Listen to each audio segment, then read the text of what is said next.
কোরআন মাজিদ আল্লাহ পাক বলেন, ইন্নাল্লাহা লা ইয়াখফা আলাইহি শাইউন ফিল আরদি ওয়ালা ফিস সামা। আসমান জমিনে কোনো কিছু আমি আল্লাহর কাছে গোপন থাকে না। সামান্য নিরীহ একটা কুকুর কি প্রাণীকে পানি পান করাবার মাধ্যমে এই মহিলা একটা কুকুরের জান বাঁচিয়ে দেওয়ার কারণে আমি আল্লাহ তাআলা ওই নারীর উপরে এতটাই সন্তুষ্ট হয়েছি, ওর জীবনে যত পাপ করেছিল আমি আল্লাহ তাআলা মাফ করে দিয়েছি। শুধু মাফ করি নাই, এই মহিলাকে আমি জান্নাতবাসী হিসেবে ঘোষণা করে দিয়েছি। জোরে বলেন সুবহানাল্লাহ। ভাবুন তো ভাই, একটা তৃষ্ণার্ত ক্ষুধার্ত কুকুরের জীবন বাঁচিয়ে ব্যক্তি জান্নাতি হয়েছে। সুবহানাল্লাহ বলেন। পক্ষান্তরে এই ইতিহাস আপনারা শুনেছেন, হাদিসও শুনেছেন, একটা বিড়ালকে এক নামাজি মহিলা নিজের ঘরের খাটের সাথে বেঁধে রেখেছিল।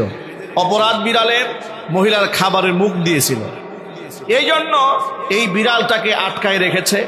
তাকে ছেড়ে দেয় নাই যে কীট পতঙ্গ দিয়ে খেয়ে কোনো মতো জীবনযাপন করবে, সেই সুযোগ দেয় নাই। খাবারও দেয়নি, পানিও দেয়নি, তিল তিল করে এই বিড়ালটাকে হত্যা করেছে। হাদিস শরীফে এসেছে, আল্লাহর হাবিব সাল্লাল্লাহু আলাইহি সাল্লামকে আল্লাহ পাক জানানো, আমার হাবিব এই মহিলাটির সারা জীবনের নামাজ রোজা তাহাজ্জুদের সমস্ত সওয়াব আমি বরবাদ করে দিয়ে এই মহিলাকে আমি জাহান্নামী করে দিয়েছি। জোরে বলো নাউজুবিল্লাহ। এই দুইটা হাদিস থেকে শিক্ষা কি আমাদের জন্য?